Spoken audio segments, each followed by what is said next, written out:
I'm literally over here beating stage for non-curable cancer. I'm just going to say that, like, for the big people in the back, the ones that's in the back. Hello. Non-curable cancer. Why are the medical industry not talking about this? Over the last 5 years, social media has been exploding with people sharing testimonials about one parasitic medication, claiming it has slowed down cancer growth and even put them into remission. But that raises a serious question. Is cancer a parasite?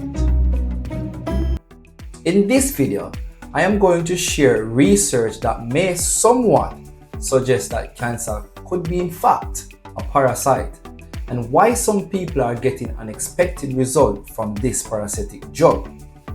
But before I get into that video, I want to ask you one simple favor. I've been working hard behind the scenes, doing research, finding guests to share insight information to help us optimize our health, and to put this podcast together for one simple reason, all in the name of love. My goal is to one day build a clinic that support the cancer community, especially those who can't afford care. To make that happen, I need your help. If you value what I'm doing, hit that like button. It helps YouTube to push this message to the right person. Drop a comment in the comment section. Let me know your thoughts and what you want me to cover next. Last but not least, subscribe so you can be a part of this journey as we build something meaningful together. To my regular Ivians, thank you for being here. Now, across social media, there are hundreds of videos all pointing out to one particular medication. But before we get into what that medication is, we need to first understand cancer. What is cancer? Cancer is driven by genetic changes that disrupt the normal balance of how cells grow, divide, and even die. There are three key elements involved: DNA mutation, tumour suppressor genes, and oncogenes. This is where I use my Jamaican traffic light theory. Jamaican taxi drivers have no respect for traffic rules, whether the road is busy or completely clear. So imagine this. An oncogene is like a taxi driver approaching a broken traffic light during rush hour. Instead of waiting, they leave the line and drive onto the soft shoulder.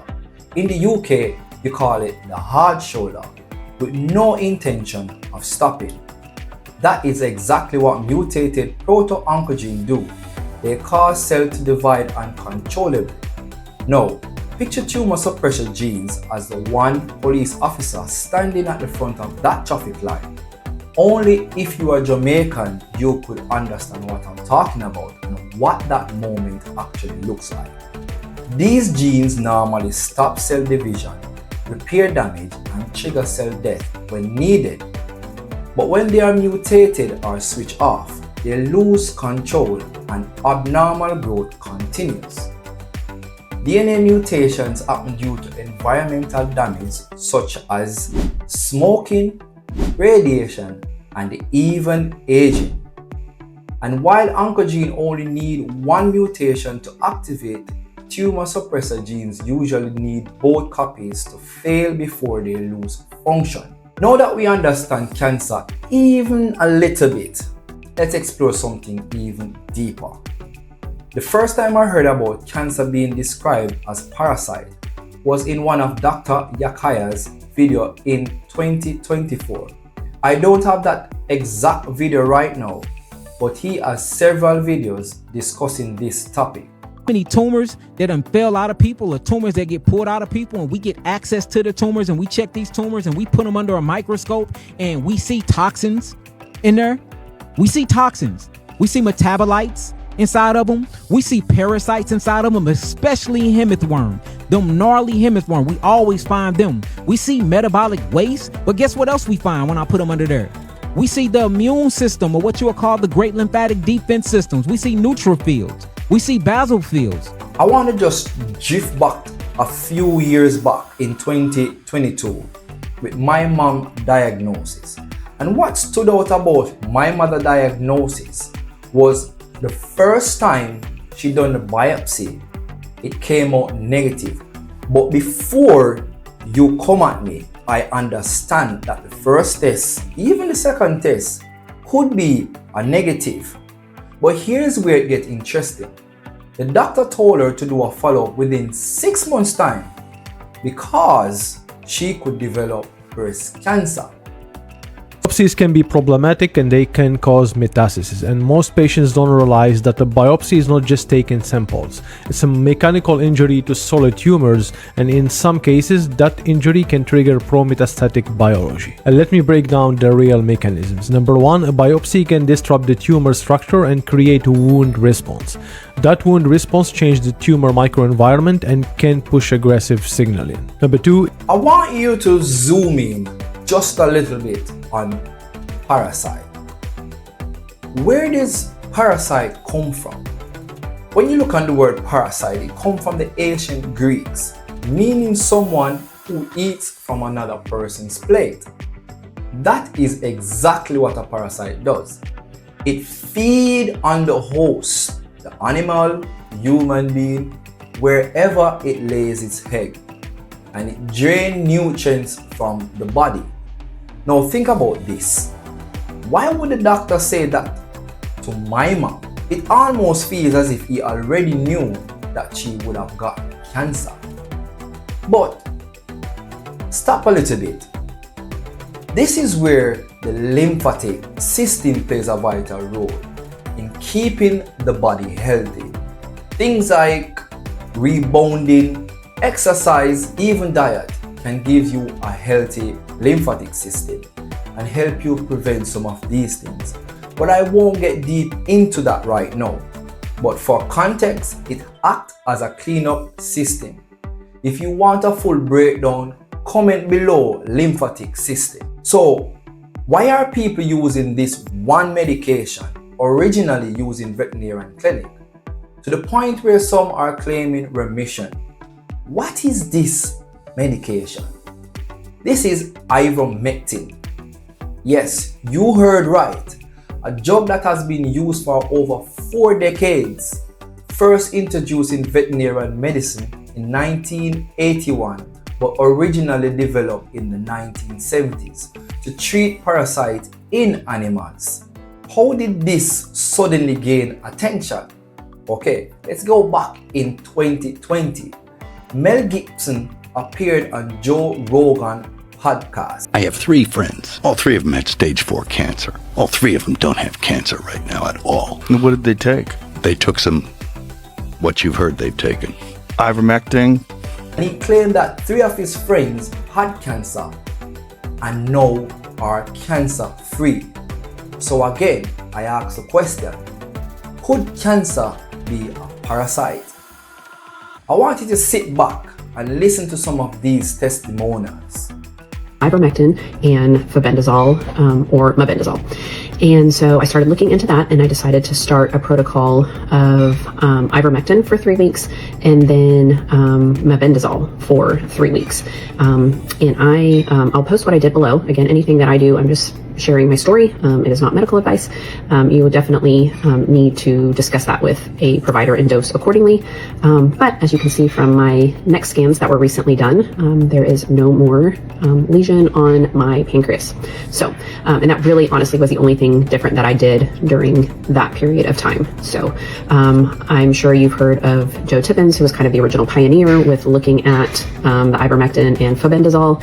And there's lots of good studies out there now. So it may be something that you want to consider and discuss with your provider if you're doing everything else that you possibly can and you're looking for something else that might help. A 76-year-old veteran who was diagnosed with a Gleason 7. You know, Gleason is a grade of cancer of the prostate. and it was Gleason 7. He went on 12 milligrams of ivermectin every day for 8 weeks, and at 12 weeks he got a PET scan done, a special PET scan done, looking at abnormalities in the prostate. They couldn't find anything. That's amazing. And his My results are in PSA, from my labs that I did just to see like how my liver is doing and how my blood counts are looking after being on ivermectin for 3.5 weeks now and fenbendazole for 9 weeks now, and slowly increasing my dosages with ivermectin. Okay, earlier this month I had my liver enzymes checked and my alkaline phosphatase came out really high at 146, but now it's down to 118 just almost 3 to 4 weeks later, which is amazing. All my other liver enzymes are in the normal ranges. My white blood cell counts were low. They were 2.5 before, now they're 3.1. So I'm getting back to like that normal range where I want to be. I'm literally over here beating stage 4 non-curable cancer. I'm just going to say that, like, for the big people in the back, the ones that's in the back. Hello. Non-curable cancer. Yeah. Then people told me I had 3 to 6 months to live back in 2024 when they very first told me I had cancer. 3 to 6 months to live if I didn't go to chemo. Okay. Now, y'all know I went through a whole bunch of stuff. Okay. I went through a bunch. Ivermectin today, well, one of my most important medication, not only in my cancer journey, but this amazing multifaceted medication helped me and my family in many health issues. And all of them have been resolved successfully without major side effects with ivermectin. My mood is good. I feel very blessed. But I have this horrific thing that I've been diagnosed with. It's a very strange place to be. And if you haven't seen me before and you see me rattle on about this and my feelings, it's because I've had no chemotherapy, no radiotherapy, no surgery, and I've managed to keep my body healthy, strong, fighting naturally with holistic things and things that people don't like talking about, that start with Ive and end in and another one's Fen. The most surprising tool that I've personally used during brain cancer. They mocked it, but I studied it. I used it. What I discovered could save lives. When I was first diagnosed with grade 4 diffuse astrocytoma brain cancer, they gave me 1% chance of being alive in 8 months. I didn't do chemo, I didn't do radiation, but I did use a therapy that shocked a lot of people, ivermectin. After all that, I went digging because I needed answer for the Ivians family. So go ahead and smash that like button. Now, I've looked through several websites, but I will only share a few. The first was Macmillan website. They state that ivermectin has led scientists to carry out further research revealing discoveries that suggest it may have anti-cancer properties. Cancer Direct state ivermectin suppresses cancer cell growth, reduce metastasis, and promote cancer cell death at doses that are non-toxic to normal cells. According to PubMed, recognize the parasitic nature of cancer cell not only challenges established models of oncogenes, but also reveal mechanisms that could be leveraged for therapy. This is a lot to take in, I know, but let me know in the comment what you think. Share this video with a friend, a family, or even someone you don't even know. Don't forget to subscribe. If you like this video, I'm sure you would like this one. And to the Ivians family, until next time, stay safe, stay blessed, and eat healthy.